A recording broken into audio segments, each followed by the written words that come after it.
ప్రేమించుకుంటా. నువ్వు ఎంతమందిని ప్రేమించు.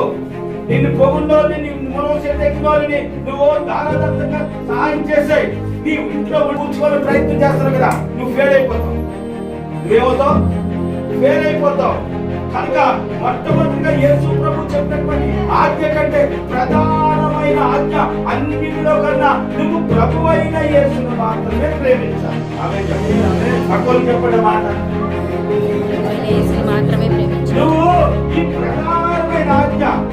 ఎవరైనా వీటికి వచ్చారు అనుకోండి, పెళ్లిగా కట్టుకుని వచ్చారు, మా మీ పేరు ఏదో చెప్తావు, వాళ్ళు దానికి డియో సియో ఏదో ఏదో రాసి చేస్తారు. అది యేసు ప్రభు ప్రధానమైన ఆజ్ఞ ఏంటది?